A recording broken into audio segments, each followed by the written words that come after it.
Պարոն Գրիգորյան, փաստաբան Արսեն Բաբայան ասաց, որ փաստորեն եկել են ձեր հոր եւ որդու հետևից, որ ձերբակալեն նրանց, այսինքն այստեղ ձեր տանը խոզարկություն չէր տեղի ունենալու, ինչպես հասկացանք։ Չէ, ինչքան հասկացանք, եկել են հորս եւ տղայից հետևից։ Էլի ինչքան գիտեմ, այդ Շեբինի գործն է, որով փորձելու են ձերբակալել։ Հիմա տեսնենք, արդեն փաստաբանը այստեղ է։ Ասացին ձեր հայրիկն էլ այլ վայրում է գտնվում, հիմա գալիս է ճանապարհին։ Զանգել եմ, այս բային գալիս է հայրս, այնպես որ խնդիր չունենք, մենք կաշկանդված չենք, բացարձակապես ոչ մի խնդիր չունեմ, թող գնան, տեսնենք ինչ են ուզում։ Բայց ձեր տուն ներխուժ։ Պարոն Գրիգորյան, որ եկել ինչ են ասել ձեզ։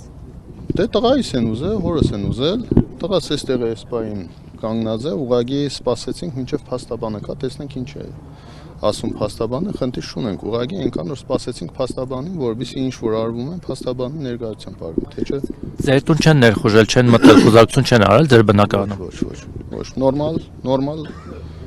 պահվածք է, դրսևոր այդ ոստիկանությունը, այդ մասով խնդիր չկա։ Հարգալից վիճակը գրասենյակում ինչ են անում։ Ճիշտ ասած գրասենյակից տեղյակ չեմ, զանգեցին, ասեցին, որ մի գրասենյակում մտել են, չգիտեմ ինչ գործողություններ են արել այնտեղ, մյուս գրասենյակում այս բայդրությամբ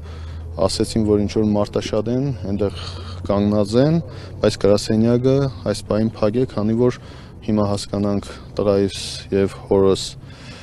ձերբակալ են տանեն, Երևան են տանելու, հետո նոր արդեն կնանք գրասենյակ, բայց արդեն